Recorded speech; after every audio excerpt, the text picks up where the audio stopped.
Welcome to the Supercast. I'm your host, Superintendent Anthony Godfrey. On today's show, we follow West Jordan City Fire Department's public education specialist, Becky Steeneck, into an elementary school classroom. She's been bringing fire and life safety lessons to classrooms throughout Georgia School District.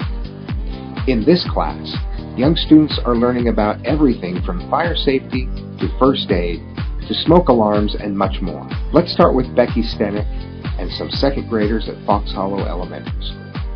Becky, thanks for being on the Supercast today. Thank you for having me. Becky, tell us about your role with West Jordan Fire. It's a pretty new role from what I understand, even just in the last year or so. Yeah, so I started August of 2019, so just barely a year that we've started this.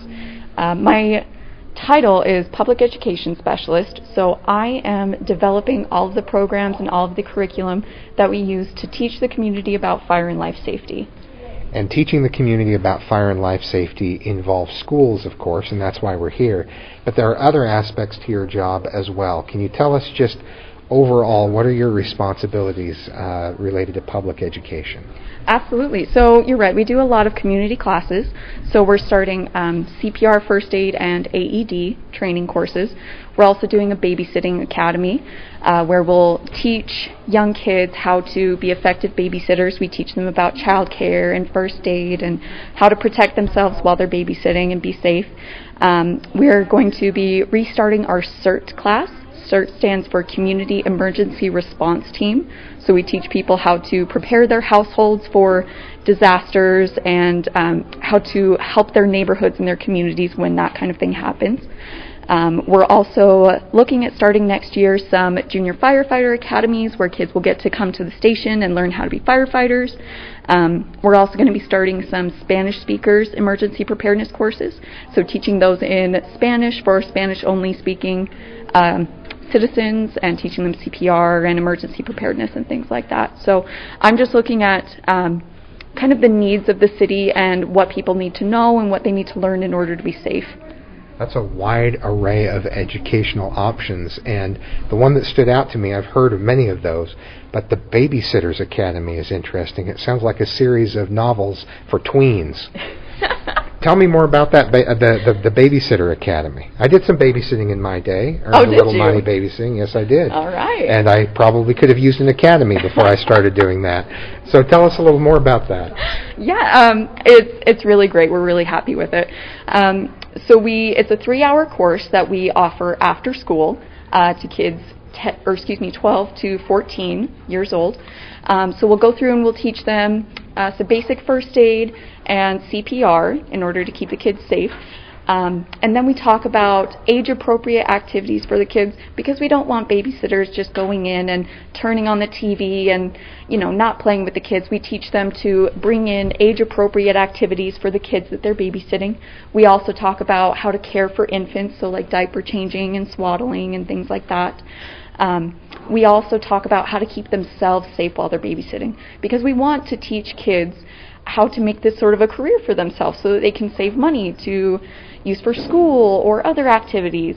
So we want them to market themselves in a safe way. So we teach them how to keep themselves safe when they're putting out flyers or, marketing themselves for their business so that they're not putting themselves in any risk of danger.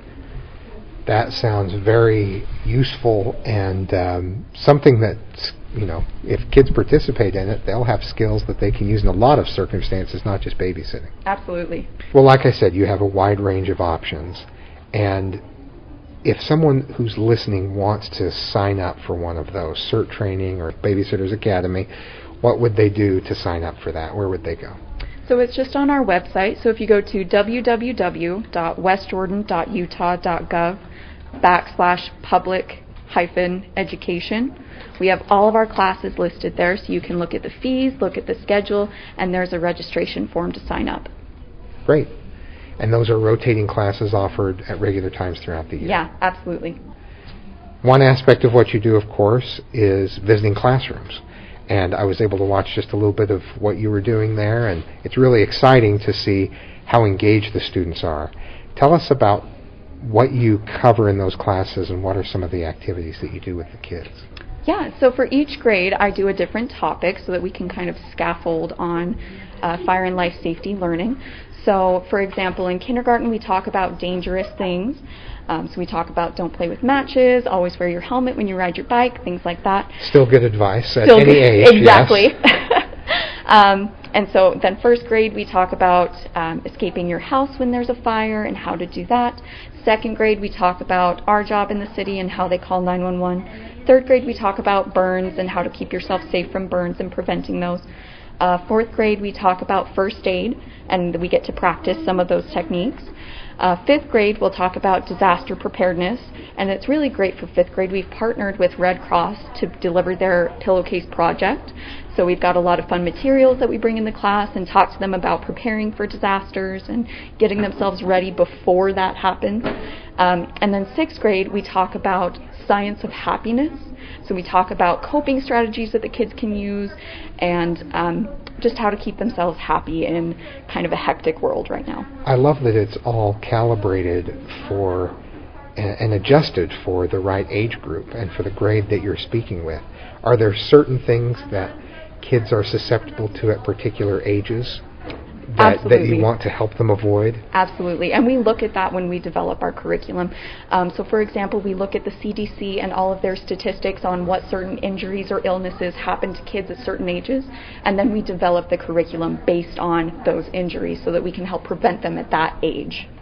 That's really exciting to know that there is this deliberate effort from West Jordan Fire to say, hey, we know that these are the risks that students of this age might encounter, so we're going to help educate them in advance to try to help prevent some of those issues from ever happening. Now, you mentioned the Pillowcase Project. Tell me more about that. Yeah, so it's a program that the Red Cross developed. They started it after Hurricane Katrina. One of their volunteers noticed that after the hurricane, kids were carrying around their belongings in their pillowcase because they didn't have anything else and everything they had was destroyed. So that's what started this program for them. So we'll go into fifth grade classes and we bring them a pillowcase and we let them decorate it and we talk to them about area-related emergencies or disasters. So for Utah, we are particularly susceptible to earthquakes and wildfires. So we talk about earthquakes and wildfires with them and when that happens and what you should do when that happens. And then we get to talk about preparing your emergency kit for that. So what things you should put in your emergency kit and how you should evacuate your house when these disasters happen.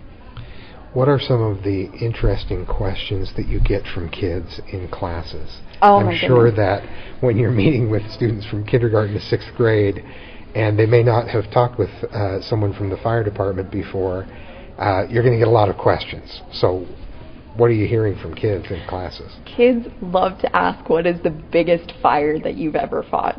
Anything fire-related, they love to talk the fire about. Stuff, yeah. Absolutely. Which is kind of funny because they don't realize that's not actually what we do for most of our job. Right. We've done such a good job over the years of preventing fires from happening that only about 20% of our job is fire-related anymore. It's actually 80% medical. But yeah, kids love to ask about what the biggest fire is and how many fires we fight and things like that. Stay with us. When we come back, the fire truck arrives at Fox Hollow, and we talk with some students about their experience in the safety class.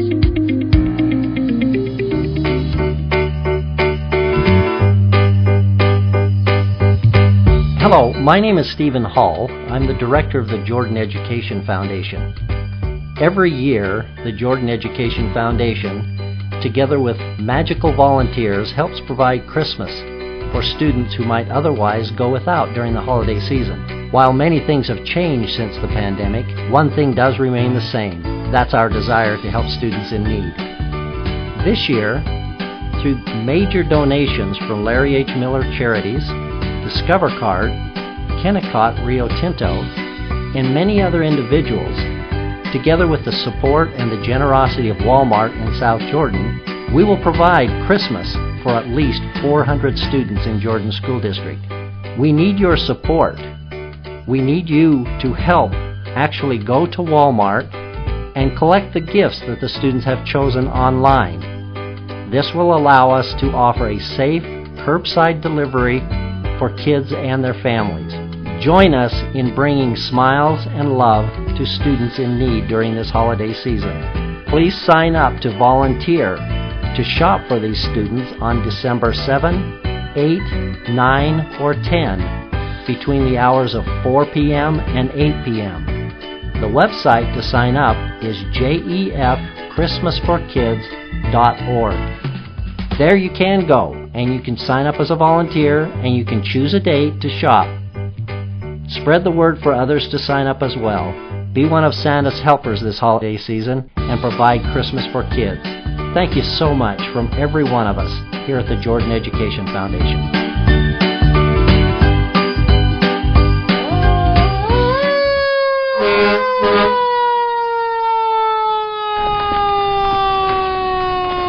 You guys all have your backpack for school? Yeah. This is our backpack.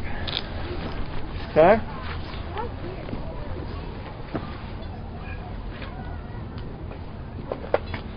Anyone tell me what this tool is? Do you know what it's called? We call this the key to the city because it can open up any door. It's just a tool that we use to open up doors that they're locked, or we can kind of break them open. How about this? An axe, right? What do we use this for? Chop holes in doors or chop holes in the roof? Why are we going to chop holes in the roof? That's kind of weird, huh? Why? Shout it out. Because we want all that smoke to get out of the building, right? Yeah. We create a chimney. We just create a hole in the ceiling. Allows all that smoke to get out. That keeps it from getting it trapped inside the house so that you guys can breathe longer if you're stuck inside. Who knows the difference between a fire truck and a fire engine? Okay, right here. Tell me what's the difference. The fire truck has a ladder. So which one of these is a fire engine? That one. That's correct. What else did you guys learn in class today? Batman, what did you learn?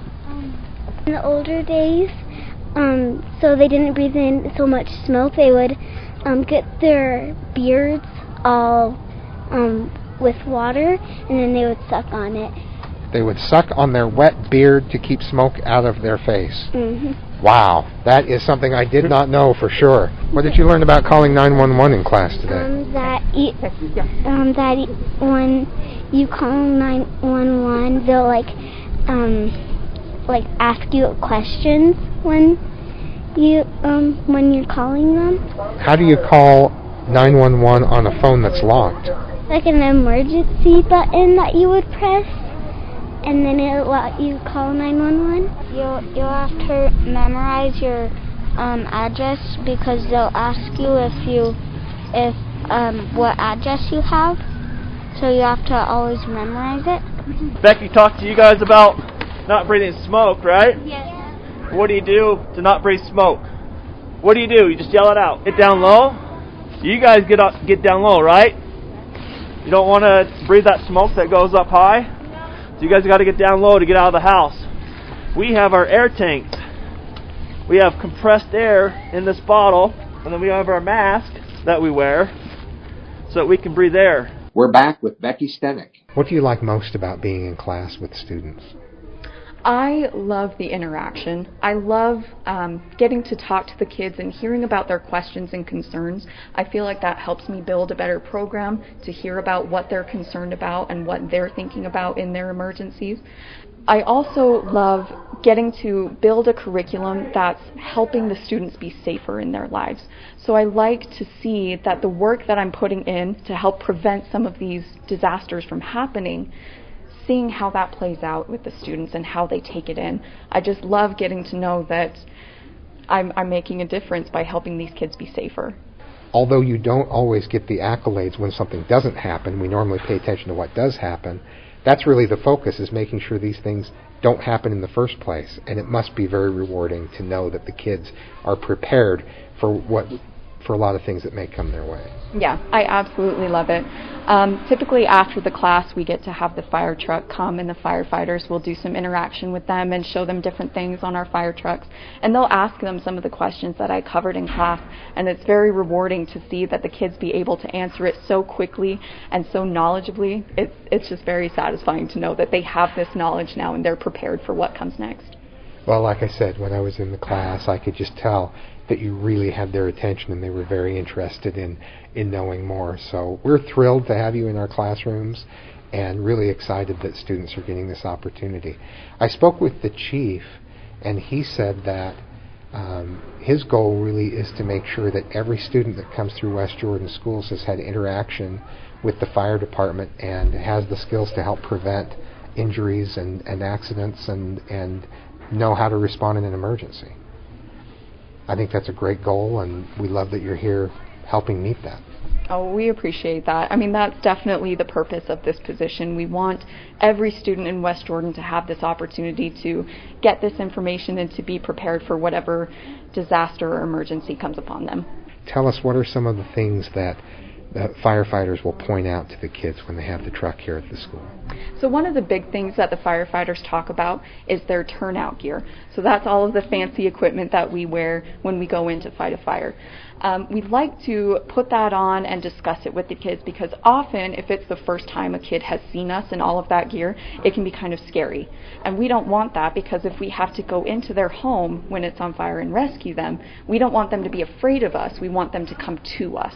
So we put on all of that equipment to kind of get them familiar and comfortable with how we look and how we sound in the mask, so that they feel a little more comfortable coming towards us if that emergency arises. And then we do a little bit more fun, showing around the fire truck, showing some of our tools, and going on the sirens and the lights and everything. So it's pretty fun. The kids really enjoy it. The sirens and the lights are a given. Oh, absolutely. That's going to be a crowd pleaser. Yes. But it makes a lot of sense that you would want them to be comfortable seeing a firefighter in the turnout gear, because at that point you want them to trust the person in what can be an intimidating uniform. Absolutely. Thanks for joining us on the Supercast. Remember, education is the most important thing you'll do today. We'll see you out there.